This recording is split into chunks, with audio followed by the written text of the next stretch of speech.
Tá aí, tá no ar, Podcast Mão 55. Comigo, Vitor Guedes. E com pessoas mais especiais. Tá na área, Teleco? Tô na área, se derrubar é pênalti, seu Vitor Guedes. Tá na área, Rodrigo Vessone. Tô na área com essa expectativa aí da estreia do Corinthians na Copa Libertadores. Hoje eu falei com muitos corintianos, Vessone. E o pessoal com esse papo que nem o seu, assim, falando da expectativa para Libertadores, ou seja, ganhar do São Paulo já não é mais notícia. E por falar nisso, o Marco Belo, vocês devem estar estranhando, cadê Marco Belo? O Marco Belo está suspenso porque ele teve a cara de pau de palpitar 2-2 no Majestoso. O único que não apostou na vitória do Corinthians, ele voltará no final desse podcast Bom 55. Mas por causa desse erro bizarro, a lá Lucão, de Marco Belo, ele está suspenso desses primeiros minutos. Vamos começar, gente, falando do Majestoso, embora não seja mais notícia o Corinthians ganhar do São Paulo. Depois a gente já tem a lista dos 30 nomes da Libertadores, a gente já fala um pouco sobre Corinthians e Cobressal. Eu vou começar falando que, pra mim, Teleco, o destaque maior do jogo foi o Felipe. E se eu tivesse dado nota no jornal, não dei nota, também daria uma boa nota para o Cássio. E pra você, quais foram os destaques da vitória, mais uma do Corinthians em Itaquera? Eu confesso que também errei, eu palpitei 2-1 e foi 2-0. Bem, eu acertei em cheio porque eu falei 4-1 e foi 2-0. Mas, falando dos destaques, eu gostei do Giovanni Augusto, achei que ele se portou bem, né? Talvez ele não esteja tão entrosado quanto os outros. O André, achei que fez uma partida razoável, parece que tá com muita falta de ritmo. Eu ia cornetar, esqueci. Só te interrompendo para cornetar, achei o pior do Corinthians, o André. Mas vamos lá, Teleco, desculpe interrompê-lo.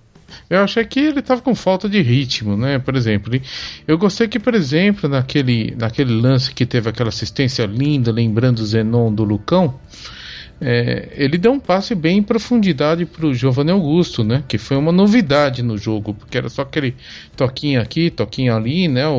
O time bem postado, mas o André deu um passe que foi uma novidade. E o Luca, né? O Luca parece que tá sempre no lugar certo. Tava aí uns jogos aí, todo mundo cornetando, falando que tá fazendo esse Luca aí. E ontem ele tava no lugar certo, na hora certa, deu um grande pique que passou de longe o zagueiro que tava marcando. E você, Vessone, seus destaques? Pessoa que sempre vê. Vessone é uma boa pessoa, é nosso Miguel de Paiva Neto, Legião da Boa Vontade. E o contrário, sempre elogia a todos. Quem que você gostou, Vessa? Não tô brincando com você, garoto. Só porque você disse, eu vou começar porque eu não gostei.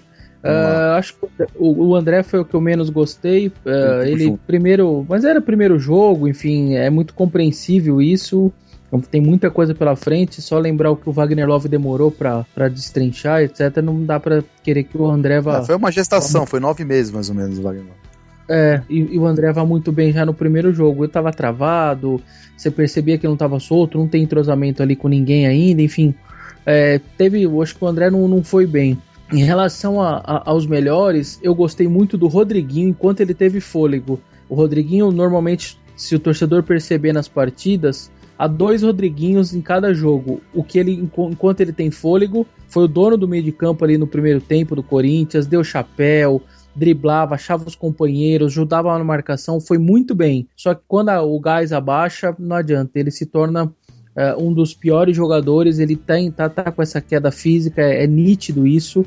A comissão técnica já percebeu, já estão trabalhando em cima disso. Enquanto ele teve fôlego, foi muito bem. Então o Fagner eu achei que foi muito bem, ele foi muito pressionado o tempo inteiro, os 2 laterais, na verdade, o São Paulo tentava muitas jogadas pelas laterais, mas principalmente o Fagner, que eu achei que foi muito bem. O Felipe bem também, porque o Caleri realmente o melhor em campo. É um bom jogador, no estádio você percebe que ele se posiciona muito bem, é chato de marcar, tem corpo para segurar umas pancadas, enfim. E acho que o Felipe teve um papel aí muito importante. O Cássio, vocês já citaram, fez boas defesas, foi fundamental na vitória. Em alguns momentos ali o empate ficou muito perto de acontecer e foi ele que conseguiu salvar ali naqueles momentos. Eu confesso que uma coisa que eu não gostei muito em relação ao Tite, ele demorou muito para substituir, principalmente para a terceira substituição.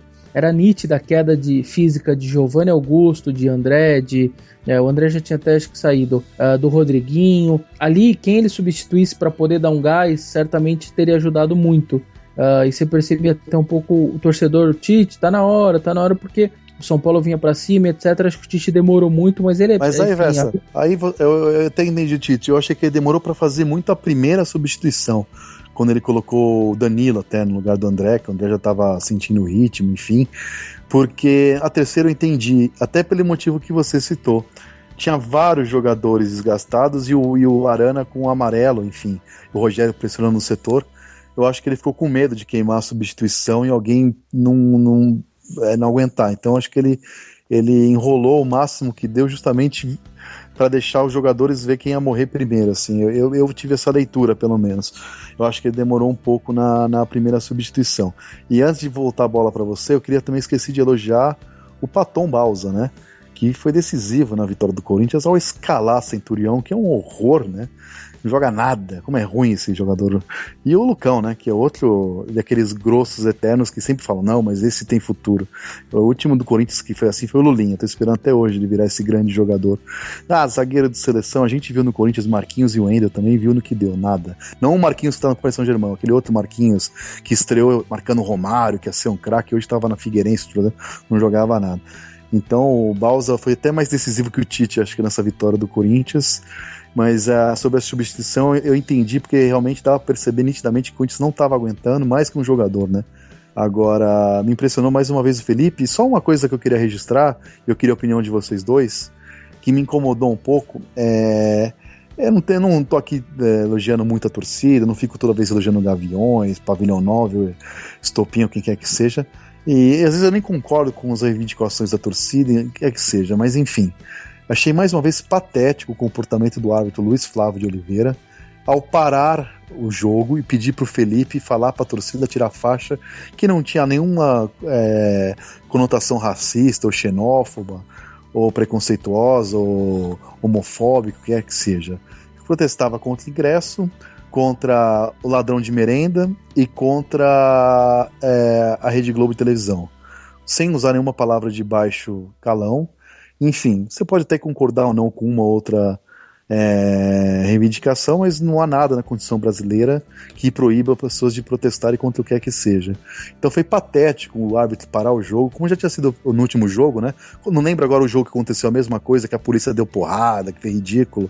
E essa vez pelo menos a polícia não agiu, pelo menos isso, mas mais uma vez é ridículo o futebol brasileiro parar um jogo, o árbitro pedir pro capitão, no caso o Felipe, ir lá pedir para tirar a faixa. Eu achei ridículo, espero que a torcida continue protestando, a torcida do Corinthians e qualquer outra, que seja respeitado esse tipo de protesto. Não sei se vocês concordam com a minha opinião ou não.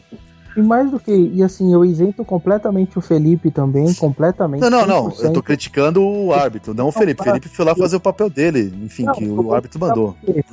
Você pilhado ali no jogo, imagina o Felipe pilhado no jogo, o árbitro chega e fala, ó, vai lá, você é o capitão, vai lá e pede. Ele nem raciocinou nada, se aquilo era um protesto bom, pacífico, se não era, se o árbitro estava dentro da lei, estava contra, ele simplesmente foi porque ele podia tomar amarelo, vermelho, enfim. Então o Felipe tem 100% de isenção nessa situação. A culpa realmente foi do árbitro. A gente sempre pede protestos pacíficos, e é isso que a torcida tá fazendo, então acho que isso merece respeito, não tá sendo agressiva com ninguém, não tá tendo agressão, não tá tendo violência, a não ser no jogo do Capivariano, quando a polícia chegou batendo pra tentar tirar a faixa e etc tal, como se fosse a gente vivesse ainda na época da ditadura. Foi ridículo aquilo, enfim, aquilo não atrapalhou o Corinthians, não atrapalhou o estádio, o ambiente, não atrapalhou nada, então eu realmente não vejo nenhum problema nessas manifestações de torcedores, desde que sejam pacíficas. Você, Teleco? Eu tenho me abstido de falar um pouco disso aí, porque assim, eu entendo as reivindicações de modo geral, o que elas são, o que elas não são, mas não sei se tem alguma outra coisa por trás disso. Eles estão criticando o Capês porque eles têm alguma briga com eles, etc. Sim. Eu não sei. Quanto ao protestar mesmo que você está falando, acho que pode levar a faixa de tudo. Esse juiz tem a ver com isso, né? Essa é a questão. O juiz não tem que parar o jogo por causa disso. Esse que é o fim do mundo. Não tô nem dizendo que, esse protesto eu concordo, tem que ter. Esse eu não concordo, não tem que ter. A questão é que não é pro problema do juiz. Enfim, nem da polícia militar. A polícia militar, se alguém fizer alguma conotação racista, enfim, é o fim do mundo, né? Nós estamos vivendo uma democracia, né? Então, mesmo porque não passou pela polícia? Se passou pela polícia, tá ok, não tá? Aí tem que estar ok. A polícia devia ver, a polícia ou quem quer que seja, as pessoas que foram brigar no Rodoanel, aquilo sim é o fim do mundo. Aquelas cenas patéticas de corintianos e são paulinos do Rodoanel ali, os carros fugindo na contramão, lamentável. Agora no estádio, você protestar contra quem quer que seja, dentro da lei, é de um ridículo o jogo parar. A verdade é uma só, quem não vai pro estádio tá longe, tá em outro estado, etc, não tem muita noção, e até o torcedor, por exemplo, não sabe muito isso daqui que eu vou falar, mas os clubes, na verdade, eles estão um pouco reféns da polícia militar. Então eu já conversei com pessoas da Arena, por exemplo, em determinadas situações, eles têm que ficar pedindo autorização para tudo a polícia militar precisa dar autorização. Então mesmo você, como dono da Arena, como administrador, tudo que vai acontecer, você precisa do amém da polícia. E é assim hoje que está acontecendo nos estádios aqui em São Paulo. Então uma vez me contaram o seguinte, eram os ônibus de torcedores do interior, e aí a polícia não queria deixar que esses ônibus ficassem tão perto do estádio. Aí o Corinthians, e aí a polícia chegou e simplesmente falou, os ônibus estão chegando, o ônibus da torcida de São Paulo, acho que era Corinthians e São Paulo, acho que foi o primeiro clássico. Nós vamos colocar ali perto para poder facilitar. O Corinthians falou assim, então é o seguinte, vocês estão me proibindo de colocar os ônibus do interior, onde eu tenho lugar para isso e tem espaço, vocês não vão colocar do São Paulo. Se vocês colocar esses ônibus, a gente vai colocar o nosso também. Então foi assim que, na verdade, o bar ganhou. Foi uma briga, porque a polícia já estava querendo se impor, ela se impõe em tudo, você não pode fazer nada, o Corinthians é obrigado a aceitar tudo que acontece. Ontem, por exemplo, eu vi relatos, até acho que no UOL também, ninguém podia se manifestar, teve gente que queria entrar brincando com uma camiseta de 6-1, etc. Simplesmente a polícia falou, não vai entrar. Mas com que direito? Quem é a polícia? Não tem nada ali provocativo, como você disse, xenófobo, nada racista, não tem nada, era uma brincadeira, que na Argentina, em qualquer lugar, as faixas são estendidas de brincadeira, etc. tal, quando se ganha clássico, se perde clássico, e a polícia simplesmente falou para essas pessoas, não, você não vai entrar com essa camiseta. Então é um negócio assustador. Ridículo. Que a polícia só tem pra aí. gente... Só uma coisa, mas tem jeito de tirar a PM do estádio? Não, mas a questão da PM, eu só queria fazer um comentário que muitas pessoas repetem e é um erro. As pessoas costumam repetir o seguinte, algumas pessoas, né? É um absurdo, eu pago imposto e tem policial no estádio, não tem policial aqui na minha rua. Eu queria lembrar só uma coisa, eu não estou dizendo que tem que ter polícia, que não tem que ter polícia, eu não sou um estudioso, um entendido em segurança pública. Eu, em tese, acho que tem que ser segurança particular dentro do estádio, mas a única vez que tentaram fazer isso foi aquele jogo do Vasco e Atlético Paranaense que o couro comeu, foi um inferno. A única coisa que eu digo é o Corinthians, o São Paulo, o Palmeiras, o Flamengo, o Santos, o Vasco, qualquer time, a polícia não faz nenhum favor para esses clubes. A PM morde uma parte da renda, eles são remunerados para fazer esse serviço. Então eles não estão lá de favor em Itaquera, no Parque Antártica, no Morumbi, na Vila Belmiro, no Maracanã. Eles são pagos para fazer esse serviço. E muito bem Estão fazendo muito mal feito. Então, quem tem o hábito, o Bessone tem mais esse hábito do que eu até, de ler borderô e ver quanto foi para não sei o quê, quanto não sei o quê. Tá lá, PM, a polícia, eles ficam com uma parte da renda do jogo, é uma parte significativa para o serviço mal feito que eles fazem normalmente. Nem sempre é mal feito, mas algumas coisas não é nem questão de mal feito ou bem feito, é sair da função dela, não é função dela tirar a faixa que o ingresso está caro. Então esse é um assunto meio chato, hoje é um dia alegre pro corintiano que ganhou, que está nos ouvindo e ganhou de um dos seus principais rivais por 2-0. Tem a estreia da Libertadores pra gente comentar com os inscritos, cada um vai dar seu palpite, o seu pitaco sobre os inscritos, se o time tá pronto. Mas eu queria registrar isso, que eles são pagos para fazer esse serviço. Posso falar só um pouquinho sobre isso? Lógico que pode. Então, você faz de conta que você manda aqui no programa, que você inventou o podcast mal. Opa! Eu sou só um convidado. Farei de conta, então. É o seguinte, ó. Em 2014 isso aí mudou, tá? Porque se pagava bem menos, tanto que antes se pagava tipo assim 5 mil reais. Perfeita tá? lembrança. E agora você paga 34 mil reais pra mesma coisa, tá? Não, mas não é só 34 mil, não. O turno de 6 horas é 181 reais. Agora o turno de 6 horas. Isso aí aumentou muito. Isso aí em São Paulo. Então, você tá falando de PM, né? De PM. Outros estados... Por policial. Tem isso. Quase 1.000 policiais. É isso. Exato.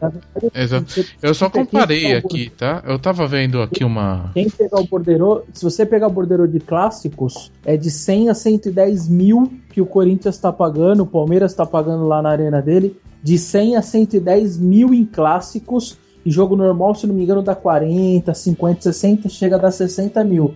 Mas em clássicos, acho que o efetivo é um pouco maior, etc. Mais de 100 mil. Quem pegar no bordeiro, é só pegar no bordeiro aí, Corinthians e... O de São Paulo eu não vi ontem, eu não vi quanto que deu ontem. Mas o Corinthians, a gente tinha somado... Enfim, mas o... Então, deixa eu comparar uma coisa aqui, ó. Tem uma matéria aqui da ESPN, justamente falando disso, tá? Corinthians e Flamengo em 2014, com a tabela nova de preços, foi 54 mil reais. E isso daí ainda foi no Pacaembu, tá? Em 2013, o mesmo jogo foi 5 mil reais. Agora, Corinthians e Rivale já foi 123 mil reais. Quando teve aquele jogo da Copa, aquele jogo treino, foi 390 mil reais de policiamento. Em 2013, mesmo jogo foi 5 mil. Quer dizer, o negócio ficou... tanto, na verdade é tanto dinheiro que você tem até uma vantagem competitiva de times de outros estados contra os times de São Paulo, de tão caro que ficou isso aí.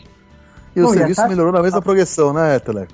Sim, claro. Inclusive eu tava lá, a PM me levou água gelada e o café com aquela raspinha de limão. Não, o Vitão foi muito bem nessa lembrança, porque e hoje causa tanto impacto esse dinheiro, parece que não. Teve um come-fogo do ano passado, Comercial e Botafogo de Ribeirão Preto, que ele não aconteceu, ele foi cancelado porque a taxa que a polícia cobraria para cuidar da segurança do jogo ficaria maior do que a renda do jogo. Então não compensava ter o jogo porque a polícia ia pegar a maior parte da renda. Olha o ponto que chegou essa taxa da polícia. É o fim, né, gente?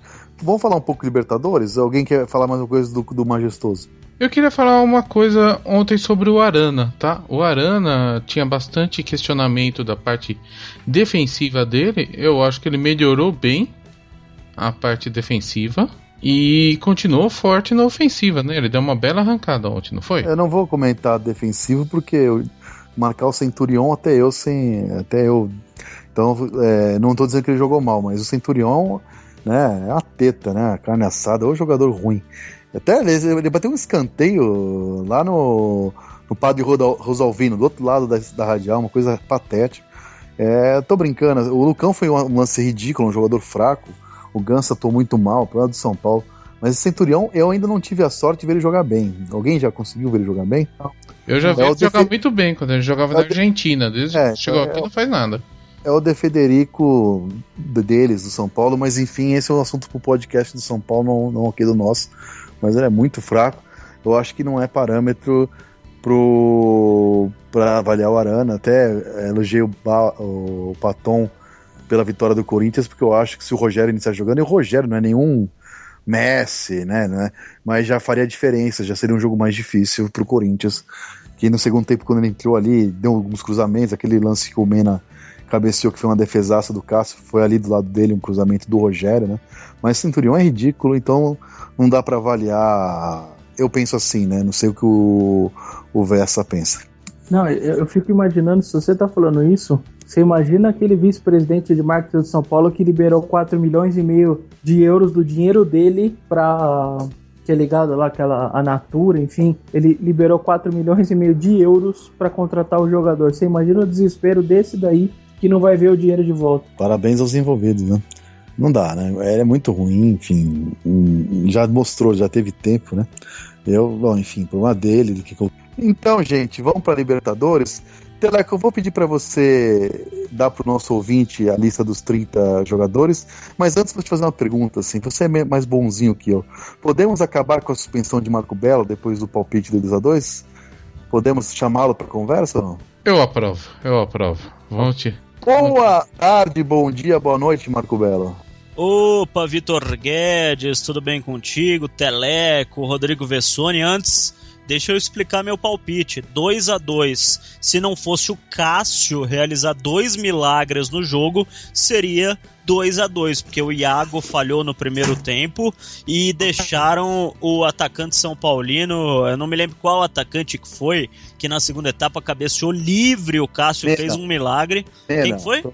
O Mena, foi o lateral Mena, verdade, cabeceou livre, então 2 milagres do grande Cássio. Se não fosse São Cássio, poderia eu ter acertado o palpite e o clássico ter terminado empatado, porque apesar de o clássico, antes da gente entrar na Libertadores da América, apesar do clássico ter sido dominado, a meu ver, eu concordo com vocês, pelo Corinthians, as chances aconteceram pro lado adversário, então não foi tão longe assim, Vitão.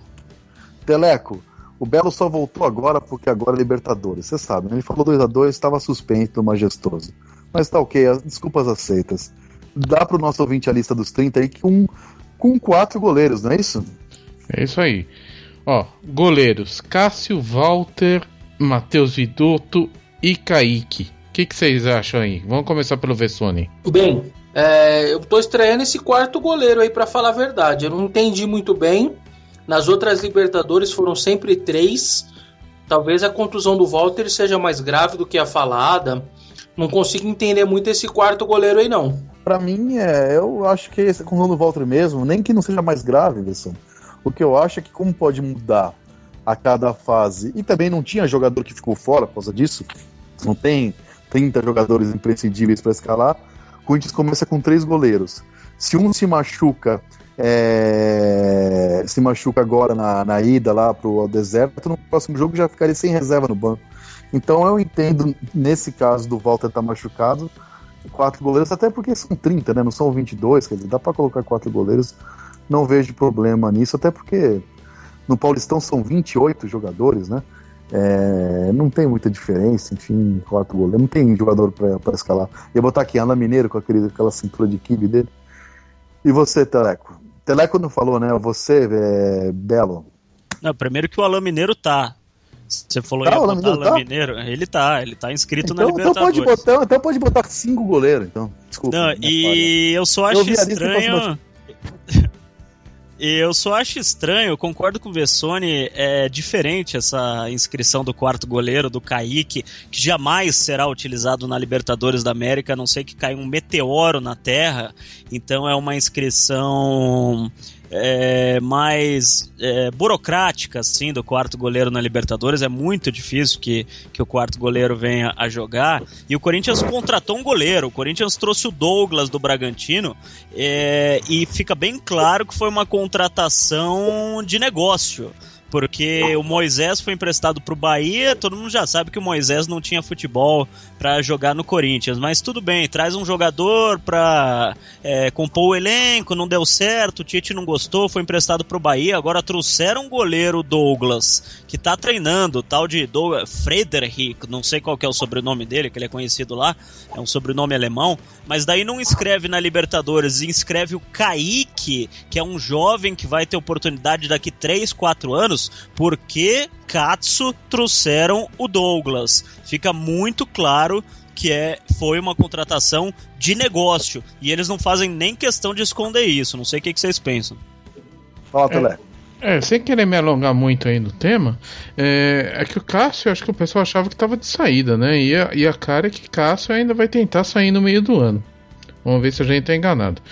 Bem, independente de qualquer coisa, a gente tem aí 4 goleiros, e o ideal seria passar a lista toda, mas é o seguinte, tem 28 jogadores na lista do Paulista. Acho que tem 2 aí que estão sobrando, né? Que é o Christian e o Kaique. Os 2 nem vão ser inscritos no Paulista, eles estão aí só para encher a raia mesmo. Ó, laterais: Wendel, Guilherme Arana, Fagner e Edilson. O Edilson, inclusive, que é um dos heróis aí do Marco Belo, um dos jogadores prediletos dele. Acho que aí não tem nenhuma dúvida, né? O que tinha para levar. Não, são os 4, não tem muito o que fazer, não. São os 4, o titular e o reserva, e vai embora. Foi importante o Iago como lateral esquerdo durante o Brasileiro. Você não tem ele, não vai poder fazer isso, porque a não ser numa situação muito coisa, ele tá começando a se firmar na zaga. Mas eu acho que é isso. O que eu acho que o Moisés, o clube poderia talvez ter ficado, mas ele não teria paciência para ser um terceiro e quase não ser relacionado também.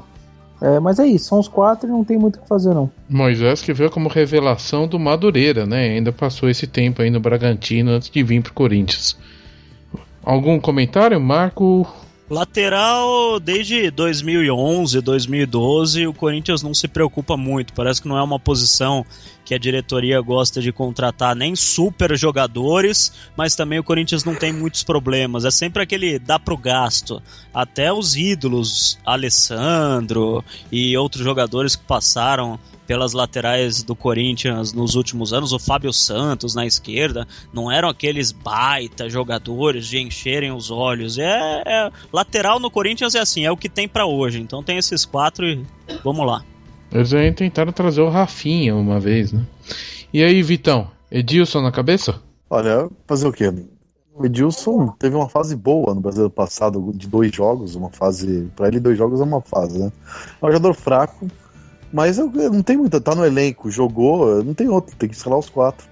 Eu acho o Léo Príncipe, que jogou a Copa São Paulo, nenhum Zé Maria, mas pra ter um jogador reserva de quase 30 anos, que é expulso por xingar o juiz, que mostra bastante experiência, eu não colocaria ele não, mas eu entendo, se ele tá no grupo não faz sentido nenhum ele não ser inscrito, então acho que não há polêmica nenhuma nisso, era o esperado. Vitão, acho que você tá sendo muito duro com o Edilson, porque era um clássico disputadíssimo contra o Capivariano. Dos zagueiros, Iago, Pedro Henrique, da base, né? Felipe, acho que é unanimidade agora, quem diria, né? Pra quem viu o Felipe quando ele chegou no Corinthians e agora. Wilson, que é o Edu Dracena da vez. E o Balbuena, que finalmente foi inscrito hoje, né? Assinou o contrato dia 12 e foi inscrito hoje e tá aí na CBF. Como eu não sou mais setorista, não vejo treino toda hora como o Marco Belo, enfim, me atenho mais aos jogos, eu confesso que não tenho opinião formada sobre o Pedro Henrique. Não estou dizendo que ele é bom nem que ele é ruim, não tenho opinião. Os outros é o que tem para hoje. E o Iago, apesar da falha dele no quase gol de São Paulo, uma falha boba, era só cabecear para fora, tem jogado muito bem. É verdade que jogou contra ninguém até agora, até o Clássico, teve 2 jogos fáceis antes, mas ele foi muito bem na estreia contra o 15 de Piracicaba, foi bem nos outros jogos, enfim. Tem me convencido e é o titular hoje. Então era isso, pode falar, Belo. Não, eu ia falar que eu estaria mentindo se eu falasse que eu acompanho o treino todo dia e observo muito o Pedro Henrique. Mesmo eu estando lá quase todo dia no CT do Corinthians, o Pedro Henrique é um jogador que quase nunca é escalado nem para formação reserva nos treinos, nos coletivos. Enfim, a gente acompanha mais trabalhos físicos dele, dificilmente a gente acompanha ele treinando com bola. Então é igual o Kaique. Eu tenho a mesma opinião do Pedro Henrique e do Kaique. Tá aí para cumprir, para ocupar espaço e não vai ter chance, não vai jogar. Se machucar todos os zagueiros, o Tite vai improvisar alguém do meio de campo e não põe. Eu acho que tá aí para ganhar experiência. Enfim, é uma aposta do clube pro futuro. Fessa? Eu acho que o Pedro até vai jogar, vamos dizer assim, jogar um Pedro Henrique e Wilson numa véspera de um jogo importante, quarta pela Libertadores e domingo... Não, eu quis dizer não jogar na Libertadores, Vessone, no Paulista até pode jogar. Eu acho que também é o que tem. Eu acho que o Corinthians não tá mal de zagueiro não, óbvio, você perdeu o titular da seleção brasileira, isso faz falta, isso vai fazer diferença. E agora tem que apostar em quem tá lá. E agora é ter paciência pro Iago crescer. Aquele erro que ele cometeu contra o São Paulo é tudo aprendizado. Às vezes o Cássio vai estar lá para salvar e às vezes pode não estar. Enfim, é o risco que se paga aí quando você perde o Gil e abre espaço para um jogador de 23 anos, etc. Mas no final a história, acho que do Iago é muito legal, né? Ele acreditou nessa... Quando você empresta essas jovens para time do interior, se comportou como deveria, foi o capitão do Bragantino, e o clube é aquela coisa que o clube consegue de vez em quando dar uma dentro, e essa foi o do Iago. Você empresta ele vai muito bem no Bragantino, volta e foi importante no título e deve ser muito importante agora. Então que talvez sirva aí como exemplo para o restante da molecada, quando é emprestado, a ter um bom comportamento e acreditar que é possível voltar e brilhar pelo time grande. Mesmo porque o Balbuena, se ele jogar, eu acredito que é mais para daqui a 6 meses, né? Se a gente for usar como o Corinthians ter usado esses reforços, né? Pré-desmanche, ele trazia um cara para dali a 6 meses jogar, né? Não era para já entrar jogando. É que agora, depois dessa onda chinesa aí, não teve jeito. Falando dos volantes, a gente tem Christian, Elias, até certo ponto surpresa Maicon, né? Que tem mostrado aí um bom desempenho. E a grande dúvida vai ser quem vai ser titular, ou Williams ou Bruno Henrique, né? Parece que... Eu acho que o Bruno Henrique é o titular. Bruno Henrique, eu não tenho dúvida. O Williams, pra mim, é a maior decepção entre as contratações do Corinthians. Tá jogando nada. Não é minha decepção, porque eu nunca esperei nada dele. Eu fui contra a contratação dele, inclusive. Eu ficarei bem surpreso e feliz surpreso se ele jogar bem. É um jogador fraco, tá na reserva do Cruzeiro, faz falta toda hora. Ontem fez falta, tomou cartão, fez um pênalti contra o Capivariano que o juiz não deu. Enfim, um jogador fraco. Eu esperava destruição, pelo menos, dele, Vessone, porque... Mas ele destrói fazendo falta, tomando cartão, velho. Ninguém nunca falou que o Williams tinha qualidade, mas pelo menos destruir, nem isso ele tá fazendo. Mas ele destrói como? Ele destruía fazendo falta, ele sempre foi assim. O jogador que destrói fazendo falta, tomando cartão. Levou 12 cartões amarelos ano passado, né? Fala, Vessone. Jogador fraco. Eu acho que tá muito no começo ainda. Eu não consigo ficar avaliando nenhum desses novos que chegaram desse jeito, por mais que seja experiente e tal, eu quero esperar, assim, eles vão ser testados em grandes jogos, vão ser titular em grandes jogos, vão pegar uma Libertadores, a hora que vai encarar lá um time fora de casa, nesse ambiente de Libertadores, tem que esperar, acho que tá muito precoce ainda pra falar. Mas tem atuação que a gente faz, Vessone, no jornal, jogo a jogo. Os jogos que ele fez até agora foi mal, você concorda? A atuação do jogo de ontem, ele jogou, entrou e tomou cartão. Contra o Capivariano ele fez um pênalti patético, que o juiz deu fora da área, deu falta. Ele foi muito mal. Foi patético aquele lance mesmo, ele tava até indo até que bem, assim, dando bons passes, etc, mas chutou o pau da barraca ao fazer aquele pênalti imbecil que o árbitro não deu. Sabe então qual eu acho o maior problema, Vessone, do Williams? Ele é um tipo de jogador que, em vez dele preencher um espaço, ele tira um jogador da equipe, um outro jogador, porque ele só sabe recuperar a bola. Depois que ele recupera a bola, e Malemar tá recuperando as bolas, porque ele tá visivelmente fora de forma, ele não sabe o que fazer com ela. Então o que o Tite tá fazendo quando o Williams tá em campo? Colar um segundo volante nele, para que ele toque a bola rápido. Recuperou, toca para outro cara. Recuperou, toca para outro cara. Só que aí você perde um jogador, você deixa o time lento, porque você precisa de um cara colado no seu primeiro volante, em vez daquele futebol moderno que a gente sempre fala, o primeiro volante tem que ter habilidade para sair. A gente criticava o Ralf pela falta de habilidade. O Williams é um Ralf piorado, pelo menos nesse começo agora, ele tá me decepcionando por causa disso.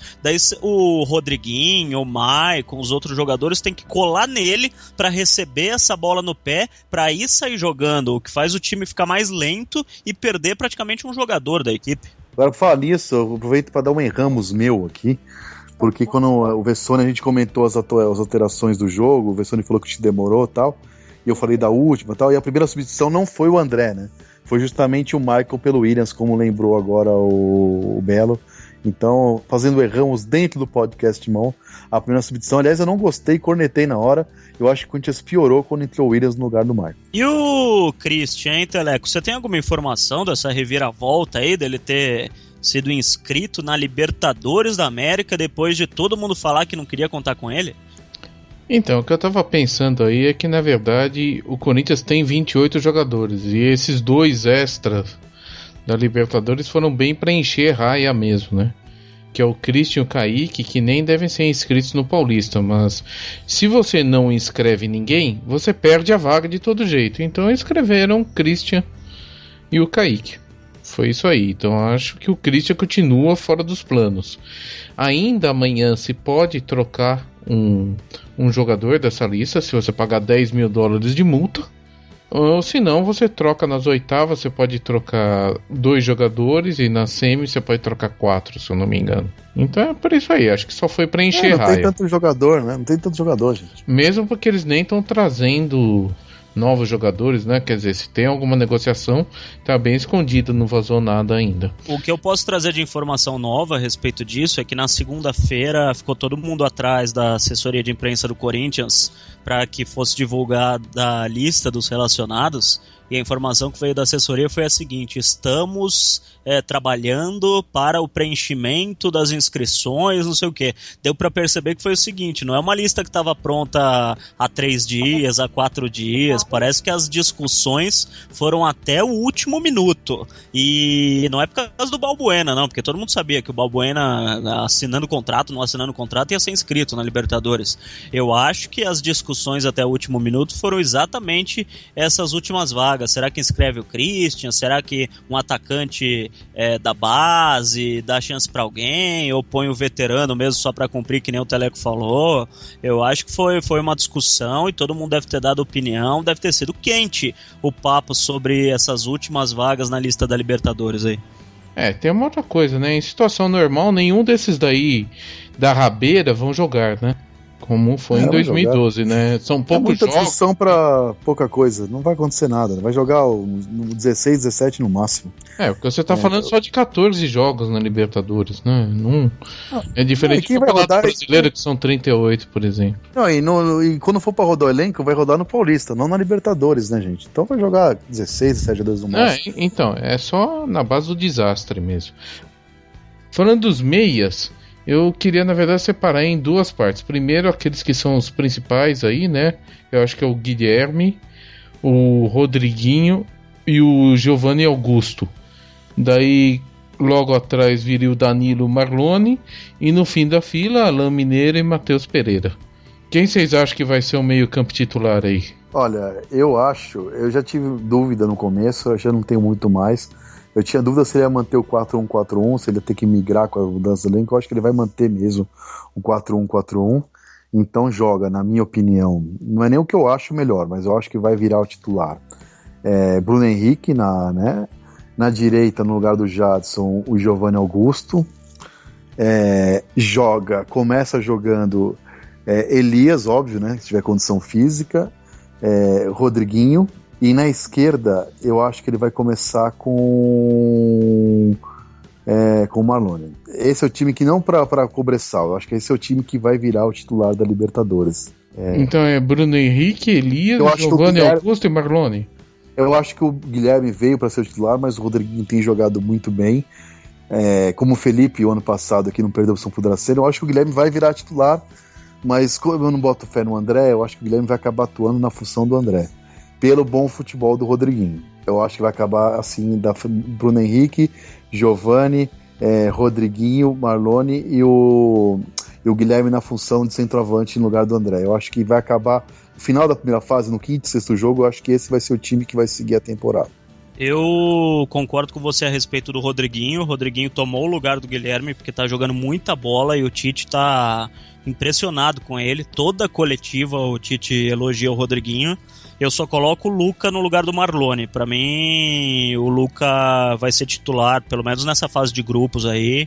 O Marlone até pode conseguir essa vaga, mas não é jogador pra chegar, pegar a camisa e jogar. Não é tudo isso, não. Então o Luca, como já tem moral pelo que fez no ano passado, fez gol no Clássico, enfim, eu colocaria o time com o Bruno Henrique, o Elias, o Rodriguinho e o Giovanni, o Luca, e daí o centroavante pode ser o André, pode ser o Romero. O Romero vai ser titular no começo, não tem jeito. O Tite tem aquele negócio do merecimento. Eu falei o time, né? Eu só falei o time que eu acho que vai acabar a primeira fase como titular. Eu acho que o Romero hoje é titular. Acabar, enfim, acho que é o André. Eu acho que o André vai perder a posição pro Guilherme, enfim. Mas só o Luca, uma dúvida que eu tenho do Luca é o seguinte: eu acho ele mais jogador que o Romero, por exemplo, e até do que o Danilo hoje. O Danilo, para começo, não aguenta jogar os 90 minutos, mas ele começou atrás do Romero a temporada, né?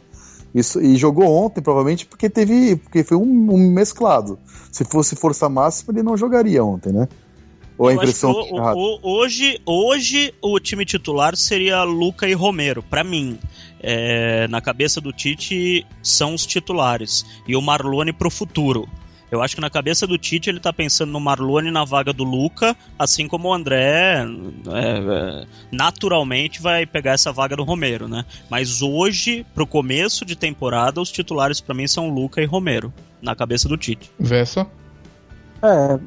O Romero é titular. Tirando esse jogo de São Paulo, que ele não teve oportunidade de jogar porque ele foi poupado, o time tinha 7 gols na temporada, ele tem 4. Então você não tem muito o que fazer diante de um cenário desse. O cara tem mais da metade dos gols do time no ano. Mas então ele vai ser titular. O Elias ali, o Bruno Henrique, os dois do meio.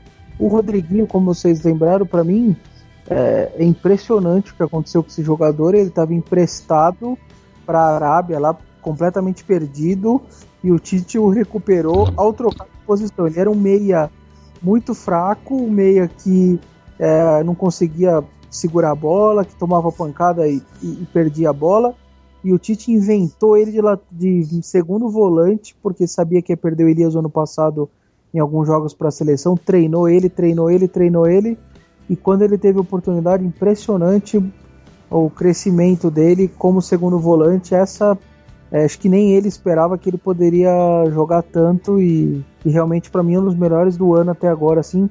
Mas quando ele tem fôlego, né? Ele tá cansando muito no segundo tempo. No começo do segundo tempo, praticamente ele morre. E aí ele começa a errar passe, ele não consegue mais dominar a bola, porque a cabeça pensa, mas o corpo não raciocina mais. Então, a comissão técnica já detectou, o torcedor pode perceber. Ele começa voando contra o São Paulo, ele jogou muito o primeiro tempo. Para mim foi o melhor em campo até no primeiro tempo. E no segundo desapareceu, perdeu bola, irritou todo mundo. Por isso, porque eu acho que ele tá perdendo essa parte física. E ali na frente ainda vai mudar muito. Ali vai jogar o Giovani, vai jogar o Guilherme. Precisa ver quem que vai se estabilizar ali. Tem o Marlone também, enfim, muita gente nova. O Tite mesmo certamente está procurando o time dele, nem o Tite ainda tem. Só 2 observações rápidas, Teleco. Primeiro, que o Vessone falou 2 vezes que são 2 Rodriguinhos, e só hoje por isso eu descobri que chama os travessos, não outra vez, porque são 2 Rodriguinhos. E outra observação sobre o Romero. Vocês lembraram que ele é titular tal, mas ele tem que jogar titular do lado direito do ataque, do Jadson, que jogou o Giovanni Augusto. O 9 estava sendo o Danilo, né? Então, nessa função, ou o Giovanni Augusto perde a posição, ou ele muda o Romero para 9, onde ele realmente não joga. Não jogou ano passado, às vezes que ele jogou bem foi na direita. E o Giovanni Augusto, na minha opinião, é muito mais jogador do que ele, né? E quem vai ser o 9? Eu acho que o primeiro jogo lá no Cobressal vai jogar o Danilo de 9 e o Romero na direita. Esse time que eu falei é o time para acabar a primeira fase, mas é palpite. Eu discordo de você no seguinte ponto. Para mim, o Romero estava sendo o meia da direita quando o time defendia, e o Danilo estava sendo 9 quando o time defendia. Mas o Corinthians tem 2 esquemas. Se você for ver como o time tá jogando, pelo menos no começo desse ano, quando o time ataca, o Romero cortava pro meio, tanto que ele fez o gol contra o Capivariano assim, e o Danilo saía pro lado. Então, acho que o Romero não deixa de ser um 9 no esquema do Tite, né? É um 9 que faz o Jorge Henrique quando defende, né? Exatamente. Então, e pra terminar, né, a gente tem os atacantes, é o Rildo, o Luca. Mas você não deu a sua opinião, Tele. O ouvinte tá louco pra saber o seu meio de campo. Certamente não está. Assim, eu acho que no começo vai jogar o mesmo time que estava jogando o Paulista, mesmo porque o Cobressal não é o mais forte do grupo. Eu acho que no futuro vão dar um jeito de jogar o Guilherme, o Giovanni Augusto, o Rodriguinho, o Elias e o William juntos no final. Vão ser os 5 ali, né? Williams, eu acho que o Williams não joga, mas enfim. É apenas um palpite, né, gente? Se eu fosse bom técnico, eu era técnico, não mexia no Twitter, né? Mas a gente se esforça. Agora, falando dos atacantes, a gente tem o Rildo, o Luca, o Romero, o Luciano e o André.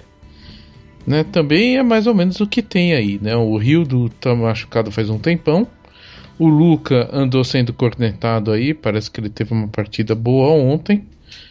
O Romero, que virou um super artilheiro, vamos ver quanto tempo dura isso aí. O Luciano, que ninguém sabe como que ele vai voltar da contusão. E o André, que seria o nome mais famoso pro ataque, né? É o mais famoso de todos. Vamos ver se o papel vira realidade. Eu já falei dos atacantes quando a gente falou dos meias, né? Meio que já completei meu quadrado de ataque. Não sei o que o Vitão e o Vessone gostariam de falar sobre esses atacantes. Eu falei disso no podcast 52, 53, por aí, sobre o André. Eu não o contrataria. Essa é a minha opinião sobre o futebol dele. Ele, como Wesley, jogou naquele Santos que jogava qualquer um. Eu acho jogador fraco, sobreestimado, enfim, eu acho fraco. O Luca é um bom jogador. O Luciano pré-contusão é um craque. Antes disso era um jogador mais ou menos. Eu não sei se ele vai voltar aquele craque ou se vai voltar o mais ou menos. Não tem que esperar ver como volta, se volta inteiro. Eu acho o Guilherme melhor vindo de trás do que de 9, mas com a bola que tá jogando o Rodriguinho seria injusto tirar, então acho que o Guilherme pode sim começar, até para não ser aquele 9-9, né? Mas ser o cara que vem fazer o pivô, volta um pouco, troca de posição, eu acho que pode ser o Guilherme, uma boa opção. Assim, tem bastante jeito de formar o ataque, né? O Corinthians foi campeão da Libertadores com Danilo e Alex revezando, sem um 9 fixo, ali, sem um atacante. O atacante mais agudo era o Sheik, que não é muito goleador. Então eu acho que o Tite tem bastante opção até de jogadores não tão craques, mas muito diferentes entre si. Eu acho, só uma coisa, o Marlone, que é meio meia, mas é meio atacante, eu acho um jogador muito fraco. Fez poucas boas partidas do Sport, não foi um campeonato inteiro, não jogou nada no Cruzeiro e no Fluminense. Enfim, eu acho que das contratações que o Corinthians fez, junto com o Willian, são dois jogadores que se jogar bola vai me surpreender. Eu não espero grande coisa. Tem uma questão do Lucas, se ele fica também, né? Vocês têm alguma novidade disso? Fica. Ele falou sobre isso hoje, né? Ele falou que ele não gosta muito de falar sobre isso, né? Toda vez que a gente pergunta, ele meio que foge, mas depende mais da diretoria se interessar em pagar os 6 milhões de reais, né? O Criciúma, lógico, que quer vender, quer ganhar dinheiro. O Luca falou em 6, Teleco. Você tá sabendo de 9? O Luca tinha falado 6 milhões de reais pro Corinthians. Então, eu tô acompanhando o lance do Vessone, né, Vessone? Era 6 milhões até dezembro e agora já são 9. Vai ter essa variação aí agora. O próprio jogadores que chegaram a conversar no final do ano, mas que não deu certo, o Corinthians estava sem dinheiro, não ia ter como exercer a prioridade ali. Agora vai ter que pagar talvez um pouco mais caro. Ainda mais se o Luca começar a arrebentar do jeito que tá. Mas acho que mesmo se ele não for tão bem nesse primeiro semestre, o fato dele ter ajudado tanto numa campanha como aquela do Brasileiro já deixou impacto em empresários, em outros clubes. O Corinthians não vai ter vida fácil não para conseguir a permanência dele. E aí, só finalizando essa parte do coisa, acho que, repito, o Corinthians contratou bons jogadores. Eu acho que foram boas reposições. Se você pegar posição por posição, eu acredito que a diretoria trabalhou bem nesse sentido. Se vai dar certo ou não, isso é uma outra coisa. E a gente fica nesse parâmetro, óbvio, você tá com todo mundo, repito isso daqui também. Eu já discordei de você, discordo disso, você sabe disso. É que a gente fica comparando com o brasileiro de 2005. Mas é óbvio, mas esses caras que saíram do Brasil em 2015, eu vou comparar com o de 90. Nós estamos comparando com jogadores que saíram do Brasil em 2015, não é isso? Estamos comparando com o Renato Augusto, Jadson, Gil, os jogadores que saíram agora do time. Eu acho que o time... É exatamente isso, eu comparo com o ano passado. Esse é o meu parâmetro. É que a única coisa que a gente está comparando com o melhor Renato Augusto da vida dele, o melhor Jadson da vida dele. Por acaso, o melhor... Não, mas por acaso o melhor Renato Augusto, o melhor Jadson, foi de dezembro de 2015. Eu não estou comparando com o melhor deles em 2008. Eu tô comparando com o time que tava agora, né? Você tem que comparar com o Renato Augusto e o Jadson com o time então, do final de 2016. Porque no começo de 2015 o Renato 2015. Não tava jogando essa bola e o Jadson... tô falando. O final de 2015 você tem que comparar quando o time tiver encaixado. Quando o Giovanni Augusto e o Guilherme já forem titulares. Só que o time ia jogar agora, certo? O Renato Augusto ia começar o campeonato jogando. O Gil, o time tava pronto, não tava? Mas no começo do ano passado o Jadson nem titular da equipe. Não estava. O Jadson veio no lugar do Pato. Qualquer coisa que ele fizesse era lucro. Não esperava que jogasse nem perto do que ele jogou. Mas se não jogasse nada, já era lucro. Ele veio para substituir o Pato. Agora o Renato Augusto foi a questão da contusão. Porque sempre que ele jogou bem desde o começo no Corinthians. A questão é que essa vez ele teve uma sequência que ele não teve anteriormente. Ele jogou muito bem desde o começo. Teve aquele problema da máscara, lembra? Depois põe a máscara, tira a máscara. mas ele teve dificuldade até de jogar, mas quando jogou sempre bem. O Jadson não, o Jadson teve um ano muito ruim, curiosamente com o Mano, que foi quem quis a troca, que levou pra seleção, e ele resolveu jogar bola com o Tite. E o Jadson é o caso mais curioso. A gente tá falando muito disso, mas mesmo em 2012, você tá falando, não, jogou com o Sheik, que era mais agudo, mas o Corinthians tinha um craque lá pra jogar, que era o Lee Edson, né? Mas ele tava em más condições físicas, né? Físicas, enfim, exatamente. Não tinha mais esposo, Mesmo esse time de 2015, eu não sei se eles iam repetir a mesma performance esse ano, né? Porque eram jogadores mais velhos, né? Isso ninguém sabe, ia cair. Agora, pra quarta-feira, eu acho que a gente vai jogar com o mesmo time que jogou com 15 em Piracicaba. Cássio, Fagner, Felipe, Iago e Wendel, Bruno Henrique, Elias, Romero, Rodriguinho e Lu e Danilo no comando do ataque. O que vocês acham? Eu assino embaixo.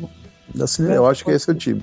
Mesmo time também, até porque o Tite gosta de dar moral pra quem já tá jogando, então é difícil que ele mude pra começo de temporada. Acho que esse é o time titular. E você, Vessa? Não, acho que é isso mesmo. Só se alguém fica parecer baleado ali, alguma coisa, ou sentir altitude ali, também pode acontecer. A hora que descer lá e não foi legal. O médico do Corinthians, o Dr. Júlio, ele teve agora nas férias visitando a região. Ele passou as férias dele, não era ali, mas era muito perto dali, e aí eu bati papo rápido com ele, e ele disse que ele falou, realmente não é uma coisa, vai ser uma coisa, é uma região complicada, eu senti, e ele é médico, tudo, ele falou, eu senti bastante. Tô curioso, por que raios alguém passa as férias no deserto do Atacama? É legal lá, pô. Mas é um lugar turístico ali do deserto, que vai muita gente, ele passou as férias lá, ele falou, eu senti bastante, acho que não é um lugar muito, o ar é muito seco e etc tal, e ele disse que realmente para se adaptar ali não foi tão fácil, por isso que o Corinthians chega em cima da hora, que acho que minimiza isso daí, né, quando você pisa lá e chega de última hora, falam que demora umas horas para começar a sentir, então acho que só mudaria o time se realmente alguém sentisse, acho que isso não deve acontecer, mas eu não acho que vai ser uma estreia fácil. Algo me diz que o jogo lá vai ser daqueles times brigador, que vai se matar pela bola, e se o Corinthians não competir com a mesma vontade, ficar só na parte técnica, pode ter sérios problemas lá. Então, o último jogo que o Cobressal jogou em casa foi com o Palestino, eles perderam de 3-2, e o público foi de 1.100 torcedores. 1.100 torcedores deve ser mais ou menos o que o Corinthians vai levar. Nas férias eu vou pra Vila Tupina, pra Grande, e não pro deserto. Meu palpite eu antecipo 1-0 fora o show, né? Eu tô entre 0,5 e 2-0. 0-0 tá ótimo. Ótimo resultado, 0-0 fora de casa. Meu palpite é 1-1. O Belo deu o Vessone deu uma belada agora.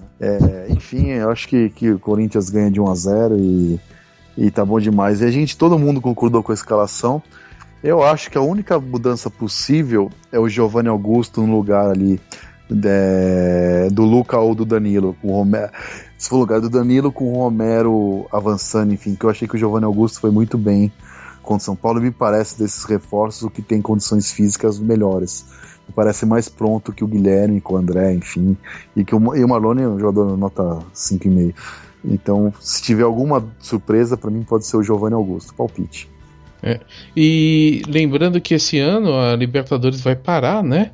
No mês de junho inteiro, por causa das Olimpíadas, e a final da Libertadores é só em 27 de julho.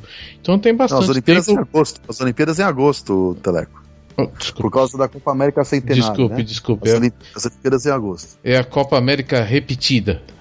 Desculpem nossa falha. Então ele vai parar por causa da Copa América nos Estados Unidos e só termina em 27 de julho. Então tem bastante tempo aí pro time se acertar. Quem sabe a gente tem uma boa surpresa, né? O grande problema do Corinthians são sempre as oitavas, que a gente vive parando nas oitavas sem nenhum motivo muito lógico para isso, mas é o que tem acontecido. A história do clube mostra que na primeira fase normalmente não tem muito problema, classifica em primeiro, mesmo quando grupos muito complicados, como o de 2000, por exemplo, tinha América do México, Atlas e Palmeiras, e o time ficou em primeiro. 99 tinha Cerro Porteño, Olímpia, Palmeiras ficou em primeiro também. Em 2006, o grupo da morte naquele ano com Deportivo Cali, o time do Tigres do México e mais um outro time, e a Universidade de Chile também ficou em primeiro. Mesmo ano passado também era considerado o grupo da morte, ficou em primeiro. Então, assim, normalmente eu não tenho muito problema na primeira fase, mas eu acho que o Santa Fé dessa vez vai ser um adversário duríssimo no grupo do Corinthians. Eu acho que os dois vão classificar em primeiro e segundo, aí vai decidir quem é o primeiro e segundo, mas Cobresal e Cerro Porteño não me dá para ganhar em Assunção e no deserto. Vai disputar a primeira posição do grupo com o Santa Fé, eu acho que com algum favoritismo do Corinthians. Agora, eu acho que depois do ouvinte ouvir esse longuíssimo podcast, ele merece um prêmio, não é, Marco Belo? Opa, é só meter a hashtag no Twitter, podcastmão 55, podcastmão 55, e vai ganhar um super prêmio da Mega Loja do Parque São Jorge. Só chegar lá na Mega Loja do Timão no Parque São Jorge e falar que ouve o podcast Timão. Aliás, se você participar pelo Twitter, você concorre ao prêmio e vai buscar na Mega Loja. Agora, sem participar pelo Twitter, sem escrever nada, só falando que ouve o podcast Timão, chegando lá na Mega Loja do Timão no Parque São Jorge, você ganha 20% de desconto em qualquer produto oficial do Corinthians. Vai comprar uma camiseta que tá cara, R$200, camiseta oficial do clube, você ganha R$40 de desconto. Você vai comprar um produto de R$300, você ganha R$60 de desconto. Um produto de R$100, R$20 de desconto. Qualquer produto da loja, é só você falar que ouve o podcast Timão e ganha 20% de desconto só lá na Mega Loja do Parque São Jorge. Não vai comprar em outro lugar não, que você vai pagar mais caro. Então vai na Mega Loja, fala com o Nelsinho e fala que ouve o podcast Timão. Aproveita e fala que é fã do Vitor Guedes, que ele fica todo pimpão, todo feliz, né não, Vitão? Pimpão eu não ouvia desde o tempo que era um garoto Peralta. Serelepe, Marco Belo.